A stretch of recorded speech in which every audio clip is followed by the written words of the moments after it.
Madame, Messieurs, bienvenue dans ce nouveau numéro de votre magazine Un homme, un concept. Nous essayons de passer en revue l'actualité brûlante de l'heure ici en République démocratique du Congo, et cette actualité reste dominée en grande partie par cette proposition de loi modifiant et complétant la loi électorale déposée, je crois, le jeudi dernier par les G13.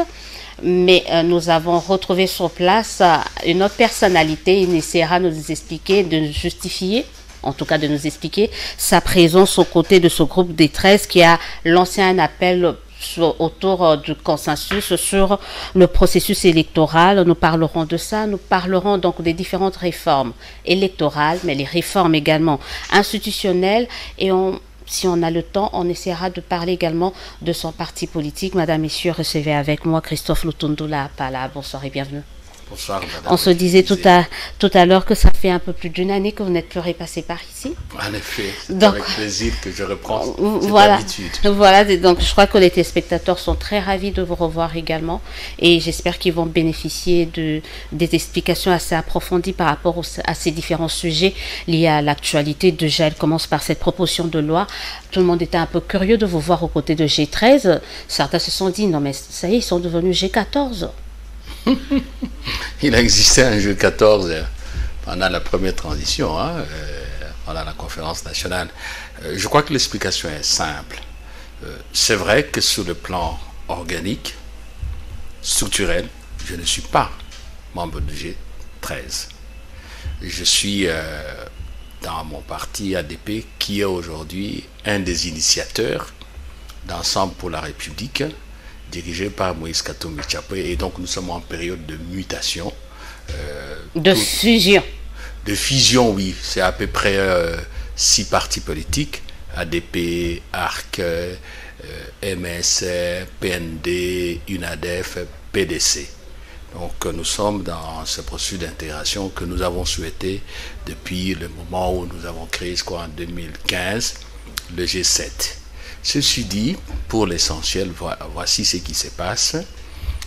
Nos amis du G13 ont entrepris, ce que vous savez, la recherche de consensus autour de la réforme de notre système électoral. Travail que nous déjà, on avait amorcé depuis l'année passée en déposant la proposition de loi organique modifiant celle qui organise la CENI. Donc nous étions tous dans la même direction. Et dans ce cadre-là, ils ont rencontré Moïse Katumbi Tchapwe, qui est notre leader à Lubumbashi. Il était convenu à l'issue de leur rencontre qu'ils reviennent à Kinshasa pour que je prenne langue avec eux pour le compte d'Ensemble pour la République. C'est ce qui a été fait. Et il s'est dégagé des convergences positives. La première, c'est comme eux, je viens de vous le dire, nous, Ensemble pour la République, nous sommes pour des réformes institutionnelle, de manière particulière la réforme du système électoral. Et on l'a fait depuis l'année passée. 2, nous sommes tous, en termes d'approche, partisans de la consensualité. Nous estimons que les réformes institutionnelles sont fondamentales et que nous devons associer le plus possible le Congolais, parce que la République, comme je ne cesse de le dire, c'est le royaume, je dis bien le royaume des citoyens. Tout se fait avec les citoyens et pour les citoyens. Troisième convergence, et ce n'est pas de moindre, quand vous regardez le G13, il y a aussi des députés de l'opposition, c'est-à-dire des députés qui sont membres de groupes parlementaires de l'opposition, je crois qu'ils sont majoritaires. Et donc, on a encore là un point d'intersection. Alors, au finish, après nos discussions, on a dégagé 2 conclusions. La première, étant donné que nous, Ensemble pour la République, à travers ma modeste personne, nous avions déjà déposé la loi sur la CENI, on l'a améliorée et tout le monde soutient cette loi-là qui a d'ailleurs intégré. Ils n'ont jamais soutenu, il ne faut pas qu'on se leurre. Ça fait plus d'une année, on n'a pas vu vos amis faire pression pour qu'on puisse débattre de cette loi, et ça, on vous le reprochera toujours, surtout l'opposition. Ça vaut pour tout le monde. Quand je dis tout le monde, hélas, même à l'intérieur de ma famille politique directe, je crois que les gens étaient un peu plus préoccupés par autre chose. Je me rappelle dans la famille politique, on disait oui, mais d'accord, il faut attendre que les rapports de force changent. C'est qui aujourd'hui me donne raison, ce n'était pas nécessaire. Alors, à partir de ce moment-là, cette proposition de loi que j'ai déposée, bénéficie du soutien, y compris la société civile, parce que moi j'étais dans les journées organisées par la société civile. Deuxième conclusion, c'est que au lieu que nous ayons deux propositions, parce qu'au niveau d'Ensemble pour la République, à travers ma plume, nous avions déjà une proposition de loi électorale que j'allais déposer, et aussi en avait une. Donc il fallait qu'on harmonise, qu'on dépose une seule proposition portée collectivement par tous les parlementaires du G13 et les parlementaires d'Ensemble pour la République. Donc, c'est un processus qui a culminé par l'adoption par nous tous de cette proposition de loi qui est la fusion et le dépôt. Voilà. Et les deux, donc on va essayer d'être beaucoup plus pédagogique, oui. On va essayer de moins polémiquer. Il n'y a pas de problème.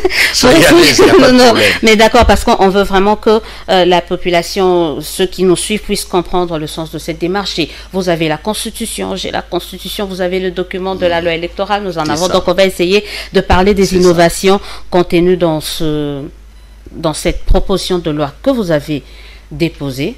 Ça fait déjà parler, ça fait déjà jaser. Je suis allée dire, par exemple, suppression du seuil électoral et son remplacement par une condition de recevabilité de liste au prorata de 60% de sièges en compétition. Oui. Déjà, la majorité a dit niet, il faut qu'on garde le seuil. Bon, on verra. D'ailleurs, dans ce que nous avons fait, il y a quelque chose qui est extrêmement important. On nous a dit que tout devait se faire au sein des institutions. Et nous disions toujours que c'était un faux problème. Parce que les matières concernées sont régies par des lois. Y a-t-il de lois qu'on peut adopter en dehors du Parlement et du président de la République? Ça n'existe pas. Il y a une constitution, nous sommes une république organisée, et donc l'étape que les autres souhaitaient, eh bien, on vient de la franchir. Le plat est à l'Assemblée nationale. Nous souhaitons, je dirais bien, nous espérons que Madame la Présidente et le bureau ne vont pas bloquer comme c'était le cas avec ma proposition de loi que j'entends faire débloquer. Et donc, ça signifie quoi? Il signifie ceci. Il vous rappellera que lorsque l'affaire du seuil est arrivée, lorsque la majorité nous a fait adopter le seuil, d'abord, nous, députés de l'opposition, qu'on n'oublie pas ça, nous n'étions plus là. Nous avons refusé d'être là. 2, nous avons introduit un recours devant la Cour constitutionnelle. Et par une gymnastique politico-juridique assez cérébrale, la Cour a dit que notre recours était irrécevable, tout simplement parce qu'on a indiqué nos fonctions, députés et sénateurs, en disant oui, députés et sénateurs ne peuvent pas faire le recours sur la base de l'article 162 de la Constitution. Donc déjà à ce stade-là, nous avions contesté, et la contestation est restée valable, parce que la Cour ne s'est pas prononcée sur le fond. La première chose, c'est que le seuil fait échec à l'article 101 de la Constitution qui reconnaît des candidats indépendants. Tenez-vous bien, Madame Élisée Odia, le seuil, ça signifie qu'on additionne les voix qu'on a recueillies pour toute la République. L'indépendant, il est candidat à une seule circonscription. À partir de quel moment vous allez additionner ces voix? Impossible. 2, le seuil pose un autre problème politique. C'est le respect de ce que moi j'appelle l'intégrité du vote. On a eu des difficultés jusqu'à aujourd'hui à faire comprendre aux électeurs que Mme Élisée, je prends un cas pour illustrer, qui a eu par exemple à une circonscription 50-60% de voix. Bon, 50 c'est peut-être trop dire parce que c'était dit dans la loi que dès qu'on a 50%, on est élu. Mais qui a eu beaucoup de voix. Et par la suite, on rentre à la circonscription et n'est pas député. Alors, allez expliquer ça à la population, son parti n'a pas eu le seuil, tout ça. Donc, c'est la portée politique du vote était altérée. Et il y avait un autre problème. Qui dit que tel a le seuil, tel ne l'a pas? C'était fait dans l'opacité, tel que finalement c'était de l'arbitraire. Alors voilà pourquoi nous avons dit qu'il faut supprimer les seuils. Alors, pourquoi de 60%? Ça veut dire tout simplement ceci. Les partis politiques qui présentent les candidats, pour que les listes des candidats qu'ils présentent soient recevables, il faudra quand même qu'on voit que c'est un parti qui est significatif dans l'espace national. Et on a dit à ce moment-là, il faut que ce parti ait déposé des listes pour au moins 60% des 500 du nombre de sièges total à pourvoir. Par exemple, à l'Assemblée nationale, c'est 500, c'est-à-dire grosso modo 300. Si vous déposez les listes de vos candidats, évidemment, nous avons préconisé, on va y arriver, les systèmes majoritaires uninominal, on va voir, est-ce que vous avez au moins 300 candidats sur 500? C'est tout simplement parce que de tout le temps, le Congolais ont toujours souhaité que la vie politique soit recentrée de manière qui convient autour des grands courants de pensée, ce qui améliore qualitativement les débats politiques et l'offre politique des organisations politiques. À la décharge de vos détracteurs, ils disent que le système de seuil est bon pour la consolidation de la démocratie en RDC. Ça permet de la fédération, la conjugaison d'efforts. On n'aura pas assez de 100 partis politiques. Vous avez raison, je leur donne raison. Et encore, dites-vous bien, madame, que je suis personnellement, comme individu, pour le seuil. Mais hélas, dur à l'ex, c'est de l'ex. Pessim à l'ex, c'est de l'ex. La loi, c'est la loi. Elle peut être la plus mauvaise, mais tant qu'elle est là, il faut la respecter. Je viens de vous démontrer, j'allais dire sans aucune vantardise, de manière péremptoire, que si vous instituez les seuils, tel qu'on l'a fait, vous faites échec à la reconnaissance constitutionnelle. Donc on avait déjà violé la Constitution, l'article 101 de la Constitution. En tout cas, moi je considère que ce n'était pas conforme à la Constitution. Mais vous avez quand même participé à cette violation, puisque vous avez participé à l'élection. Mais attendez, c'est ce que je vous ai dit, madame. Pessim à l'ex, c'est de l'ex, la loi peut être mauvaise, mais de la loi, l'institution constitutionnelle, qui est la plus autorisée, pour ne pas dire la seule autorisée à interpréter la Constitution, à utiliser les subterfuges de procédure. Et il a dit non, avec ces subterfuges, bon, il faut accepter, mais ça ne nous empêche pas de revenir.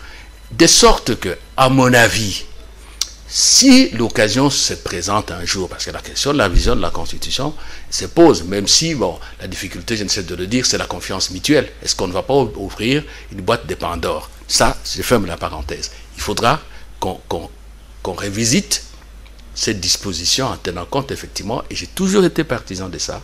Ce qui se passe, c'est l'anarchie dans l'espace des partis politiques. C'est vraiment, ça ne permet pas d'améliorer la qualité de notre démocratie. Il faut changer, il faut recentrer le paysage politique. Mais alors il fallait que cette révision, en fait, cette loi puisse penser à ça. On y va à tâtons. C'est une loi, même vous qui n'êtes pas dans mon domaine de formation, vous savez que la Constitution, c'est la loi suprême. Qu'est-ce qu'on fait?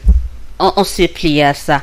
Il y a pratiquement 18 innovations contenues dans cette proposition de loi. C'est vrai qu'on va pas parler de tout ça. Non. Et il y en a comme ça. Moi, je prends une innovation qui a fait parler beaucoup quand on a eu à le publier. Quand même, il y a l'interdiction d'avoir dans une province plus d'un sénateur issu d'un territoire, d'une même ville et de plus de 2 dans un groupe des communes pour la ville de Kinshasa. Interdiction de cumul des candidatures à 2 scrutins du même degré, interdiction de porter comme suppléant, alors ça, les familles vont se déchirer, sous peine d'annulation de l'élection, des parents en ligne directe ou collatérale, ascendante ou descendante jusqu'au 2e degré inclus. Oui, en effet, nous avons pris en compte les revendications des citoyens. La loi de la République n'est pas désincarnée. La loi de la République, c'est ce que nous avons de commun, de tous. Et donc, on ne peut pas ignorer ce qu'en pense le Congolais. Et ensuite, vous voyez qu'il y a maintenant, malheureusement, un regain de tribalisme, c'est-à-dire un retour vers des microcosmes familiaux et tribaux. Donc, nous avons reproduit ce que les Congolais ont demandé. Et puis mais ça ne date pas d'aujourd'hui. Nous sommes c'est votre 3e législature. Ça a toujours existé. Hein. Ça a pris, il y a deux ou 3 phénomènes majeurs qui se sont manifestés lors du dernier scrutin. Le premier phénomène, ou le premier rejet, c'est cette affaire de citoyens qui sont candidats à plusieurs élections avec des suppléants. Enfants, femmes, cousins, neveux, co-épouse, et puis après il dit je laisse. Ça c'est de l'escroquerie politique. Parce que on vous vote, jusqu'à présent chez nous, on ne vote pas le parti. On vote tant pion, monsieur X. On vous vote et vous injuriez les électeurs, vous commencez à distribuer les mandats comme des petits pains que vous avez produits vous-même. Ça, ce n'est pas supportable. Bon, un deuxième phénomène, c'est comment dirais-je, c'est cette contestation forte des arrêts sur les contentieux électoraux. Et c'est allé plus loin jusqu'au niveau de la Cour constitutionnelle.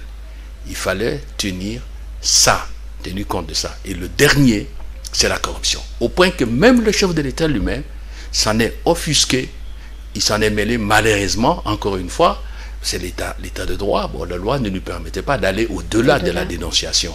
Donc, nous n'aurions pas fait œuvre utile si on ne capitalise pas ça, toutes ces protestations, ces refus, cette demande politique forte de réforme. C'est ce que nous avons fait. On ne peut pas nous le reprocher. J'avais dit il y a 3 ans, d'accord, mais maintenant ça a pris de l'ampleur. Encore que même il y a 3 ans, ce n'était quand même pas acceptable. Voilà. Et certains, moi, quand j'ai eu à poster cela sur la toile, certains ont dit, mais on connaît les politiques, ils vont s'échanger d'enfants, des femmes. Il prend mon épouse, et là sur ta liste, prend mon enfant. Donc il y a toujours, les politiques sont tellement malins, qui sont capables de dévier au cas où on arriverait à... C'est pas un problème de politique. Ainsi va la vie. Je vais vous expliquer. Si vous avez votre fils, votre épouse, votre...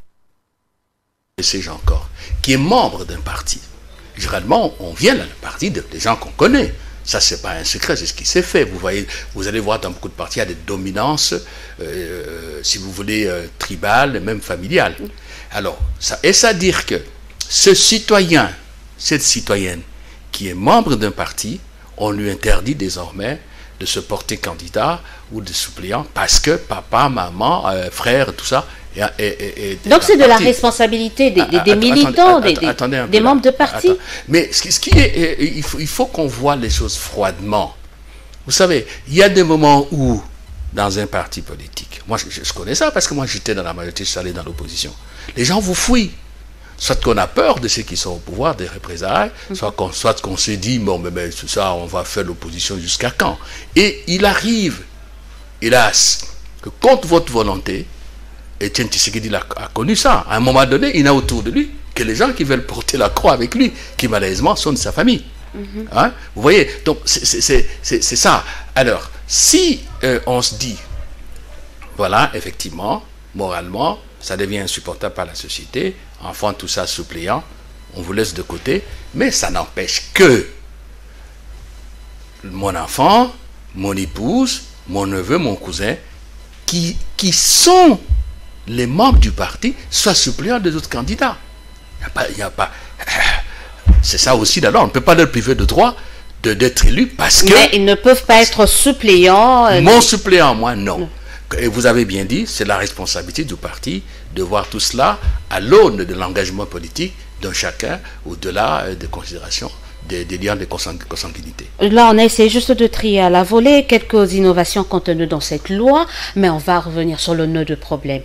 Vous déposez une loi et vous êtes sûr que ça ne va même pas être débattu? Je vais y revenir, parce qu'il y a une innovation de taille. Ok. Peut-être que vous n'êtes pas aperçu de cela, un peu plus haut.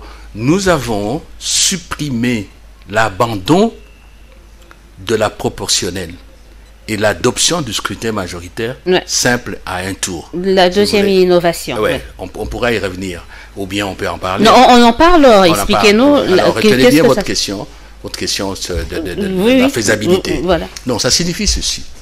C'est vrai que la proportionnelle permet une plus grande intégration nationale. Ça balaye une surface sociologique plus étendue, dans ce sens que les minorités trouvent des espaces d'élection, des possibilités d'élection. Mais il y a de l'autre côté un problème politique. La portée d'un vote. Allez, je vais être concret. Nous sommes nous deux sur une liste, ou même nous trois, eh bien on a 60 000 voix. Et parmi nous, il y en a qui ont 10 000, 15 000 et ainsi de suite. Les autres sont dans leur liste, ils ont 10 000 voix. Avec le calcul du quotient, si le quotient est de 60 000 voix, suivez-moi bien, nous n'avons droit qu'à un siège. Et parmi nous, celui qui a le plus grand nombre de voix, il a le siège. La liste qui est restée, avec même 5 000, même 3 000 voix, eh bien, la liste se prend l'autre siège, et celui qui, dans cette liste-là, n'a même pas 2000 voix, si on l'aligne avec ses colistiers, bah, il est député. Alors, quand on part à la circonscription, on dit, mais comment? Mais on a voté telle personne. Mais on s'excuse beaucoup, mesdames et messieurs, c'est la proportionnelle. Alors, les gens ne comprennent absolument rien du tout. Donc, on fausse. Ceux qui ont élu dans la circonscription se sont reconnus en quelques personnes à qui ils ont donné de voix. Mais vous faites la sophistication de calculs électoraux, puis vous lui amenez à une personne qui n'a même pas eu 3000 fois. Alors que dans la liste des 60 000, il y en a qui ont 10 000, 15 000. Voilà un problème avec la proportionnelle. C'est ça le problème. Alors, le système majoritaire, il est simple comme bonjour, très compréhensible. Et puis la proportionnelle, comme c'était le cas avec l'essai, favorise quelque part le tripatouillage, parce que le calcul est un peu sophistiqué pour les non-initiés. Alors, le système majoritaire simple, un tour, c'est quoi? 10 sièges pour la Tchango. Ou bien 3 sièges pour Katako, comme chez moi. On vote, peu importe vos partis politiques. Après, on vous aligne en ordre décroissant. Les 10 premiers prennent les 10 sièges. Donc n'importe qui peut comprendre ça. Ouais. Et ça s'est fait, pratiquement de manière instantanée. Mais j'ai l'impression qu'on a déjà eu ce débat-là à la veille des élections. Hein. Oui, mais le vrai problème, je le reconnais, sont de deux ordres. Le premier, la représentation des minorités.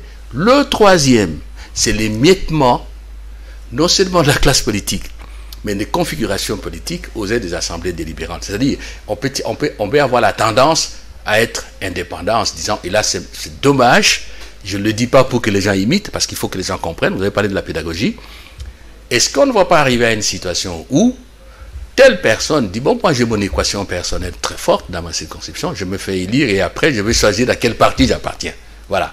Voilà. Et là, ça va compliquer, ça va peut-être se répercuter aussi sur la stabilité des majorités au sein de l'Assemblée nationale. Bon, on va voir comment encadrer ça. Mais est-il que bon, nous l'avons proposé parce que les gens réclament ça et parce qu'il y a ces inconvénients. Alors, vous avez parlé. Je reviens, je dis de l'intérieur. Vous avez une loi, plus d'une année, portant sur la CENI, qui n'a jamais été débattue. Ouais. Vous avez cherché à avoir le FCC, pas vous, mais le G13 a cherché en vain à rencontrer ont refusé. Mais pourtant, ils sont majoritaires. Et vous allez tout bonnement avec la proposition de loi. Pour aller là-bas, c'est juste pour vous faire bonne conscience. Mais vous savez non, ce n'est pas un problème de conscience. Oui, évidemment. Mais il y a un problème de devoir, un problème de démocratie, un problème, si vous voulez, d'engagement. On n'est pas candidat pour rien. C'est pas une démarche populiste, là. Non, il n'y a rien de populiste. Parce que vous êtes dit, la population a demandé. S'il vous plaît, madame, il n'y a rien de populiste. Si moi je me dis, moi le Tundula, ou le Sesanga, ou le Bolinguetenge, tous ceux qui sont des députés, le Joli, on dit, bon écoutez, nous sommes minoritaires, on croise les bras. Est-ce que vous allez nous pardonner ça, vous les électeurs? On dit, ben, écoutez, voilà, des messieurs, on leur avait donné des mandats, ils sont allés là-bas, comme c'est ça ce qui se dit. On vous demande aussi d'être réaliste et pragmatique. Non. Le réalisme, c'est de faire son devoir. Et le pragmatisme, c'est de faire son devoir, quitte à ce que ceux qui n'acceptent pas votre proposition se dévoilent. Et c'est ça le fonctionnement des institutions politiques, et surtout des assemblées délibérantes, pour ne pas dire généralement des institutions en mandat électif. Donc chacun fait son travail. C'est à vous, les Congolais, qu'il appartient d'apprécier. Et moi, je suis content de ce point de vue. Regardez là, le rapport de la commission de Tundula. Bon, ça fait maintenant combien d'années, je crois, c'était en 2007 ou 2008. Ça doit faire plus de 10 ans. Bon, on en parle toujours. Je ne fais pas de la fausse modestie. C'est à mon actif. Bon, aujourd'hui, tous les Congolais savent mieux, affirment qu'il faut réformer. Même la CENI, et tout est à l'honneur de Corneille Nangaa, parce que le rapport qu'il a déposé avec ses amis, c'est dit qu'il faut réformer. Mais vous n'avez jamais débattu de cela aussi. Mais justement, même si le président du Sénat a fait allusion à ça, mais c'est un rapport qui n'a jamais été débattu. Attendez là. Mais ce n'est pas à moi qui dois adresser la parole. Oui. C'est à Madame la Présidente, au bureau, et à sa famille politique. Aujourd'hui, il est clair, comme de l'éclair dans un verre clair, qu'il y a une famille politique, le FCC, qui veut qu'on reste en l'état. Donc c'est une démarche qui vise à exposer, entre guillemets, la mauvaise foi du FCC. Il faut qu'on se comprenne, Madame Élysée Odia. Vous êtes journaliste, vous êtes avec moi sur le plateau de la télévision, vous faites votre travail. Est-ce que moi je mériterais la confiance de ceux qui m'ont élu? Est-ce que je serais un homme sensé de me dire que je me décourage? Non, je fais mon travail. L'opinion n'a qu'à prendre cela. Le Congolais, c'est ça la responsabilité citoyenne. C'est pour ça que je dis que la République, c'est le royaume des citoyens. C'est vous qui décidez. Si le FCC ne veut pas, je dirais mieux, si le président Kabila, l'ancien chef de l'État, ne veut pas de réforme avec le sien, ils n'ont qu'à endosser la responsabilité. Est-ce que vous trouvez normal qu'une haute juridiction, je ne le dis pas parce que je suis un ancien magistrat ou juriste, comme la Cour constitutionnelle, rend des arrêts qui sont contestés à travers le pays par des manifestations? Est-ce que vous trouvez ça normal? Est-ce que ça nous honore? D'abord ça. Est-ce que vous trouvez normal que nous ayons aujourd'hui une situation où vous avez un chef de l'État élu, une majorité élue, et la majorité bloque le chef de l'État qui ne sait pas travailler? Aujourd'hui, nous sommes dans une situation de paralysie. Est-ce que ce pays peut se permettre une telle paralysie? Ce sont des questions de fond. Ce n'est pas un problème d'opposition. Et nous serions des traîtres à la nation, nous de l'opposition, si on ne présente pas de propositions alternatives. Quitte à eu à bloquer, comme ils le font, nous allons continuer notre combat politique. C'est simple comme bonjour. Il y a ceux qui sont dans l'opposition qui pensent que pour être réaliste, pragmatique, il faut carrément demander des réformes institutionnelles. Parce que vous savez que avec la majorité qu'il y a, aucune réforme au sein, qu'une réforme électorale ne va aboutir. Il faut réformer les institutions pour obtenir des réformes électorales. Attendez là. Dans ce que vous dites, il y a une contradiction interminable. Vous dites, il faut des réformes. Okay? Mais institutionnelles. Institutionnelles. Pour obtenir des réformes électorales. Mais les réformes électorales font partie des réformes institutionnelles. Je suis désolé. Pour quelle raison? Mais là, c'est plus les lois. Pour quelle raison?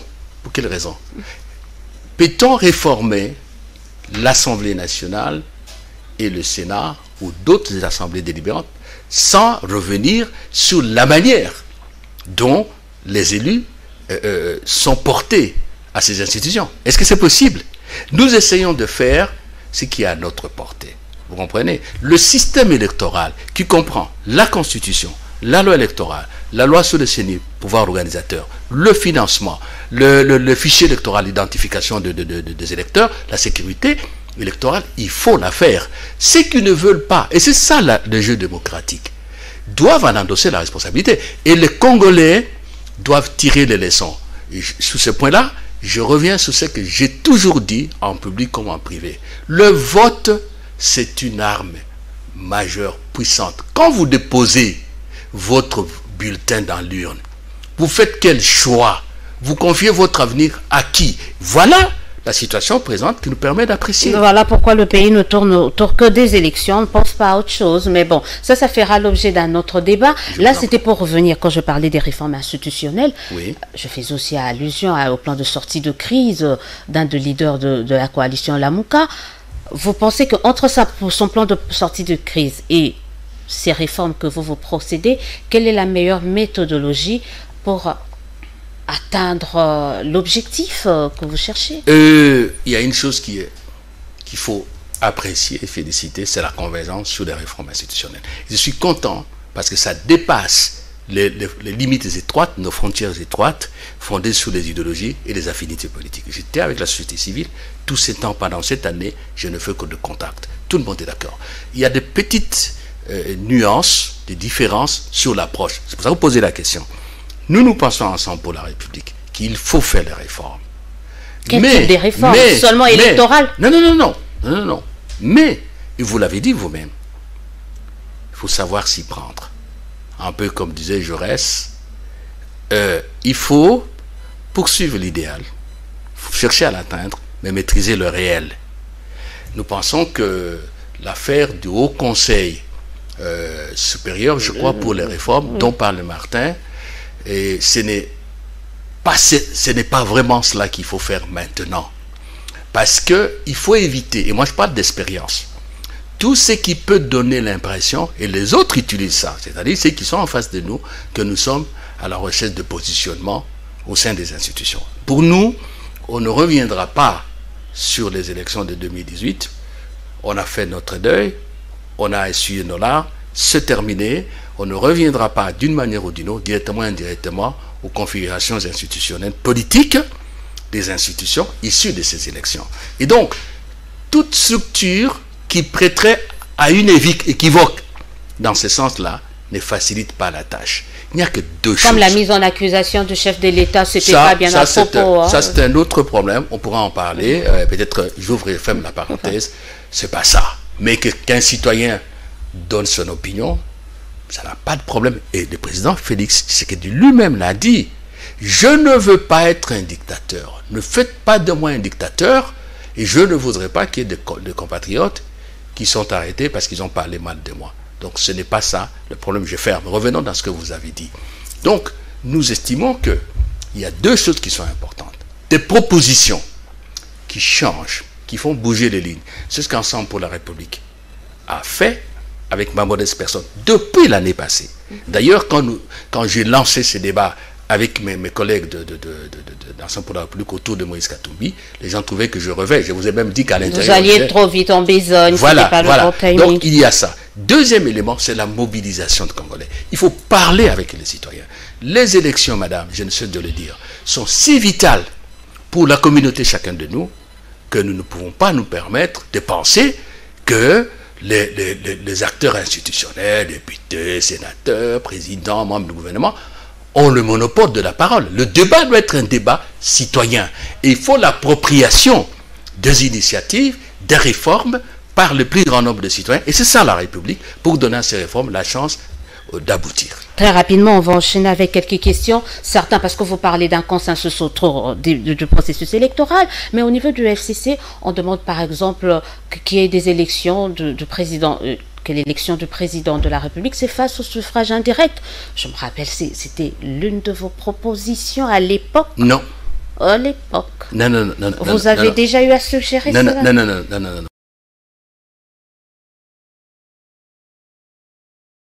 Nous ne sommes pas là pour mettre mal à l'aise le président, accusation du chef de l'État, et tout ça.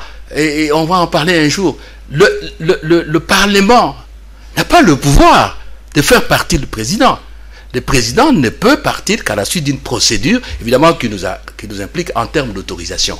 Donc, et puis, ce n'est pas notre attribution principale. Le peuple n'attend pas de nous cette sorte de chantage éhonté, ridicule pour nous. Non, on n'est pas là pour nous occuper. On va mettre en accusation le président. On le président lui aussi avait dit qu'il avait la possibilité de dissoudre le Parlement. C'était de bonne guerre. Il y a renoncé. C'était de bonne guerre quand même. C'était sportif. C'était sportif. Donc, du point de vue du débat politique, je vous rejoins. Le débat politique, mais à l'Assemblée, je suis désolé, nous n'avons pas que ça comme travail, ce n'est pas notre travail essentiel. Suffrage indirect. Voilà, indirect. Non. Nous n'avons jamais débattu de ça. Je peux dire, histoire, parce que bon, j'ai quand même la chance d'avoir fait quelque part l'histoire. Quand on était à Sun City, à un moment donné, il y en a qui pensaient à ça, on a dit non. Et ce sont ceux qui disent aujourd'hui suffrage indirect, qui étaient parmi les chantres de ça. Moi aussi, j'ai soutenu que jamais ça. C'est dépassé. Ça, c'est un. Deux, voici pourquoi il ne faut pas l'avoir. La première chose, c'est que ça va ouvrir le débat sur l'article 220. C'est un droit de citoyen d'élire son président. Est-ce qu'aujourd'hui, nous allons restreindre ce droit en disant un petit nombre? Deux, très vite. Vous savez que, dernièrement, on en a parlé tout à l'heure, l'affaire de la corruption. Eh bien, si vous faites ça, même si le corps électoral est très étendu, vous ouvrez davantage la voie à la corruption et vous institutionnalisez la corruption. Alors, plus important, tirons les conséquences. Si vous dites que le président est élu au suffrage universel indirect, ou bien vous adoptez le modèle sud-africain, où le président est responsable devant le Parlement, qui peut le faire partir, vous suivez l'actualité comme moi, le président en Afrique du Sud est pratiquement, pas pratiquement, Premier ministre et président. Oui. Premier ministre, on sait qu'il est responsable, et chef de l'État, on sait qu'il a des attributions liées à cette fonction. Deuxième modèle, alors nous allons revoir la Constitution et remettre le président dans la peau d'un président qui règne et qui ne gouverne pas. Parce que la théorie classique constitutionnelle des régimes politiques comparés, des régimes où il y a un chef d'État élu par le Parlement, eh ben, ce chef d'État n'a pas de responsabilités de gestion courante. Vous comprenez? Donc, aller dans cette direction, c'est remettre en cause les options fondamentales de l'ordre politique et institutionnel convenu à Sun City après beaucoup de peine, comme vous le savez. Ce sont des choix politiques fondamentaux. On ne peut pas remettre ça en cause. Donc, ce n'est pas une petite affaire de se réveiller le matin. Voici pourquoi on doit aller au suffrage indirect, parce qu'on va économiser l'argent. Oh là là! Beaucoup d'argent. Allez, vous permettez, Élisée? Bah oui, c'est ce qu'on nous a dit lorsqu'on est passé. Des élections qui coûtent 1 milliard, qu'on n'arrive même pas à mobiliser. Mais attendez, c'est ce qu'on nous a dit la fois passée, lorsqu'on est passé de 2 à 1 tour. En même plus de ça, mes adversaires politiques n'ont rien à répliquer à ce que je dis. Même après l'émission, il y aura des tweets. Voilà, non, j'ai déjà démontré que je ne suis pour rien. On nous a dit ça. Et vous savez que les élections passées ont été les plus coûteuses de l'histoire de notre pays. Vous avez parlé des milliards poussières. Vous comprenez? Alors, arrêtons cette histoire-là. Et puis, en fait, vous pouvez faire ça. Vous allez éviter de lire au suffrage universel direct les députés nationaux, les députés provinciaux, les conseillers urbains, les conseillers municipaux, le conseiller de secteur. Vous allez éviter ça. Alors c'est pas ça le problème. La rééligibilité, ça se dit? Vous pouvez le dire. Rééligibilité du président Kabila. De Joseph Kabila, c'est encore possible?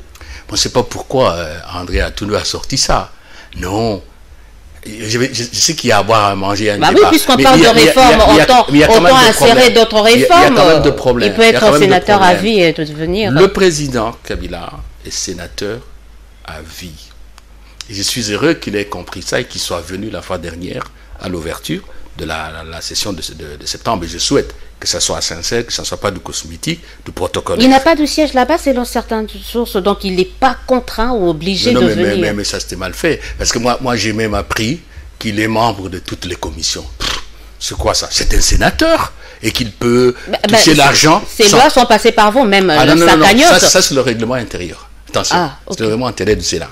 Et que il est libre de venir. Mais son salaire, c'est une loi qui est passée par l'Assemblée nationale. Et là aussi, vous faites bien, ne perdons pas de vue la question principale. Oui, on va revenir sur ça. Là aussi, c'est bien que vous me rappeliez. Non, vous avez oublié que quand on a voté la loi, nous sommes sortis. Ah oui, vous étiez encore nous n'étions pas sortis. C'est pas notre affaire. D'ailleurs, c'est pour cela que le collègue Jacques Njoli a déposé une proposition de loi pour revoir cette loi de prédation. Mais encore une fois, on a bloqué. Alors, vous avez parlé de sa réélection. Il est sénateur à vie. Il ne peut pas se débarrasser de cet habit-là. L'article 108.9 de la Constitution, vous avez la Constitution, dit on va ouvrir les sénateurs, les sénateurs... 108 de la Constitution, 108, le mandat de député, alinéa le point 9. 9, tout autre mandat électif. Ça signifie ceci, qu'on ne peut pas être député national, sénateur et briller un mandat électif. Ça reste là. Vous comprenez? Et le président, dès lors qu'il est revêtu de ces manteaux-là, à vie, il ne peut plus briguer un mandat électif à quelque niveau que ce soit. Regardez, en France, il y a eu un débat avec Sarkozy. On lui a dit, ben non. En France, évidemment, l'incompatibilité n'est pas formellement écrite dans la loi. Vous êtes membre du Conseil constitutionnel. Tout au plus, et parce que Giscard l'a fait, vous pouvez prendre congé. Mais vous ne pouvez pas être président de la République et membre du Conseil constitutionnel. Alors, il dit, ici, il y a les gens qui disent, le président peut renoncer à ce droit. Un droit à vie, vous allez y renoncer comment? Dites-moi là, vous allez y renoncer comment? Moi, je pense, ça sur le plan technique. Mais sur le plan politique, moi, je pense que nous devons être des gens qui ont grandi. Le président Kabila a une chance extraordinaire. Je crois, 29 ans. Le début du chef de l'État, on l'a voté, mais le président a détruit lui-même son bilan. Le peu qu'il a pu faire avec ses amis politiques, ils ont détruit cette étape-là. Et que les amis... Il n'a pas fait que détruire quand même, on lui doit la réunification, c'est pas ça le problème. On lui doit quand même aussi beaucoup, au moins son système quand même. Et vous en savez plus que nous quand même. Non, pas plus que nous. Je dis que le peu qu'il a fait, et sur ce plateau de Congo Web, j'ai eu à l'affirmer plus d'une fois avec vous-même, avec votre consoeur Paulette Kimoutou. Oui, le président, à un moment donné, a fait du bon travail. Mais à partir de 2015, systématiquement, on a détruit ça. Le capital bilan, il n'existe pas. Moi, ce que je conseille, c'est là que je termine sur la question, à nos amis des FCC, ne commettez pas les mêmes erreurs. Ne commettez pas les mêmes erreurs. Restez calme. La sérénité, préparez la succession du président Kabila. Cherchez une autre tête d'affiche. Ainsi va la vie. Pas seulement une autre tête d'affiche. Changez. Vous ne pouvez pas chercher à gouverner le Congolais et le défier en permanence. Ces débats que mon grand frère Atoun soulève, comme le débat de l'élection suffrage universel direct, est-ce que ça contribue à aider le président Kabila? Est-ce que ça ne contribue pas à renforcer, à inciter la haine des citoyens contre lui, contre sa famille politique? C'est contre-productif. Oh, mais en tout cas, il y a des Congolais qui le soutiennent. Il faut rester calme. C'est ce que nous avons dit même quand nous avons quitté la majorité, les G7. C'était ça. Non, vous ne serez pas candidat. Changeons, approchons la population, menons des politiques publiques qui rencontrent la population et on prépare l'avenir. Maintenant, ils sont revenus dans la même case départ. On va très bientôt terminer cette émission. Donc, on parle de ces différentes initiatives que vous avez prises. Il n'y a pas possibilité de ces élections suffrage indirect, en tout cas pour la présidentielle. Mais je crois qu'on a déjà parlé sur l'hypothèse comme quoi si votre démarche risque n'est pas aboutir. On a parlé de la Constitution. Vous êtes député, les juges constitutionnels, les juges de la Cour constitutionnelle. Il y a eu quelques couacs à ce niveau-là. Qu'est-ce que vous conseillerez, par exemple, à la présidente de l'Assemblée nationale ou au président de la République?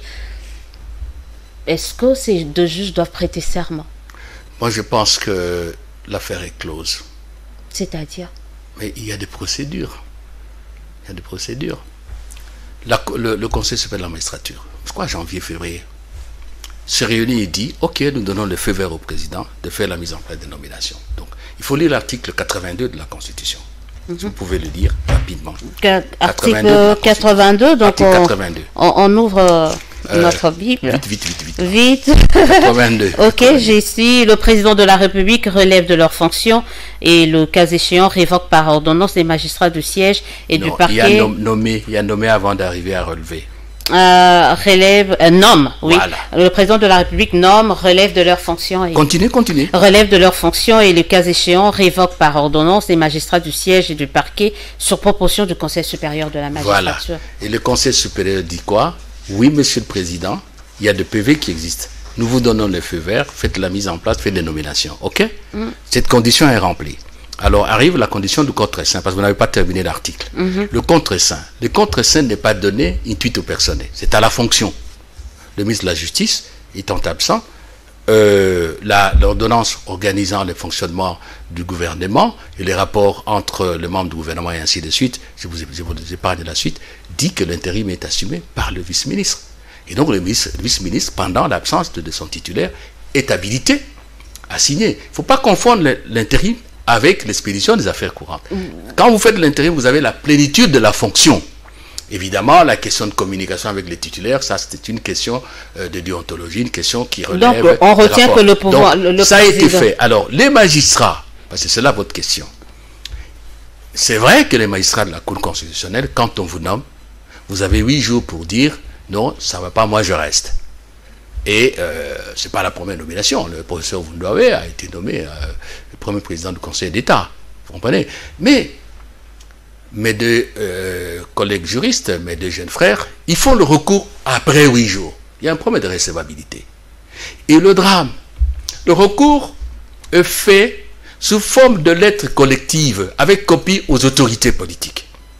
Président de l'Assemblée, président du Sénat, Premier ministre. C'est un dossier administratif. C'est un dossier administratif.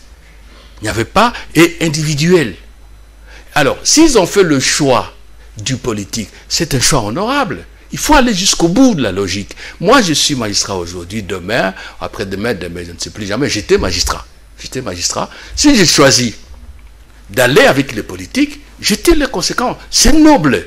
Et alors, en ce moment-là, la question de recevabilité. On a politisé le dossier. D'aucuns disent qu'ils ont même accepté. Mais il y a aussi la problématique de l'article 158. Ça n'a pas été fait. Quand on dit, par exemple, les 2 tiers des membres de la Cour constitutionnelle doivent être le mandat de membre de la Cour constitutionnelle de 9 ans non renouvelable, l'inamovibilité. Mais ils ont été nommés à une fonction supérieure, et ce sont les magistrats issus du corps. Ce ne sont pas les magistrats de la Cour constitutionnelle issus de l'extérieur. Ils sont issus du Conseil supérieur de la magistrature qui les a proposés là-bas. Mais ce qui est plus important pour moi, c'est une promotion. Et ce qui est plus important pour moi, c'est qu'ils avaient le droit. Je parie que si au lendemain de la nomination, ils ont fait le recours au président de la République, le problème va être plus compliqué. Donc il faut que le Parlement accepte de recevoir leur président. Là aussi, il faut une précision. Il faut lire la loi. Okay. Ce n'est pas le Parlement qui accepte. Il est dit que les magistrats nommés sont présentés à la nation devant le président de la République, devant le Sénat, l'Assemblée nationale, le Conseil supérieur de la magistrature, représenté par son bureau, présenté à la nation. Mais la prestation de serment, c'est le président de la République. Donc le président peut se passer du Parlement. Je ne dis pas qu'il peut, je ne le souhaite pas, mais c'est une nuance qui vaut son pesant d'or. Je n'invente rien. Si on avait le temps, vous lisez la loi, vous allez trouver ça. J'ai la loi ici, je peux vous la montrer. Donc, présenter à la nation devant. Mais le serment, d'ailleurs, les points s'arrêtent et on commence une autre phrase. Le serment est prêté devant le président de la République. Attention. D'accord, c'est pratiquement la fin. Je ne fais pas de la passion, pas la politique politicienne. Vous me connaissez, ce n'est pas dans mes habitudes. Mais une loi, il faut la lire calmement et comprendre chaque mot, chaque verbe, les temps de conjugaison, et j'en passe. Merci beaucoup. C'est pratiquement la fin. On me fait signe que c'est déjà la fin, qu'on a largement quand même dépassé notre temps. Oui. Juste rapidement, ensemble, ce parti qui a du mal à venir au monde, on en a un peu parlé tout au début, les vicissitudes. Viendra-t-il au monde, oui ou non? Quand, comment, qu'est-ce qui traîne en 1 minute? À quand? Il est déjà né à Lofoy, à Lubumbashi. Mon cher, c'est le certificat de naissance auprès de l'autorité. C'est ça d'ailleurs qui atteste que l'enfant est réellement auprès de l'autorité d'état civil en l'espèce. La loi prévoit effectivement qu'il faut faire enregistrer. Mais vous savez ce qui est arrivé avec la Covid-19. Ça a pris du temps, il fallait renouveler certaines pièces, par exemple le casier judiciaire, après 3 mois, ça n'a plus de validité. Il y a des gens qui étaient confinés à l'intérieur pour venir ici dans la capitale. Bref, ces démarches ont suffisamment avancé et je parle à nos compatriotes, ils sont nombreux qui veulent venir avec nous. Ça n'a pas été de gaieté des cœurs, mais la nature étant ce qu'elle est, elle nous a imposé sa loi. Tout est prêt.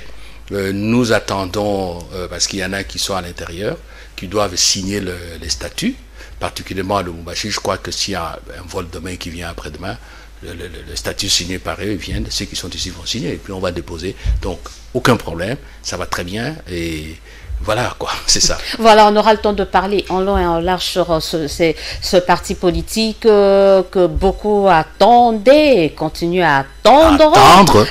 Voilà, on aura le temps de parler de cela, un parti qui était présenté comme un méga parti politique, mais on et qui sera un méga parti politique. Les ambitions sont en train d'être revues à la baisse. Non, pas du tout. Ce sera un méga parti. Mais moi, je n'aime pas la parole, l'action.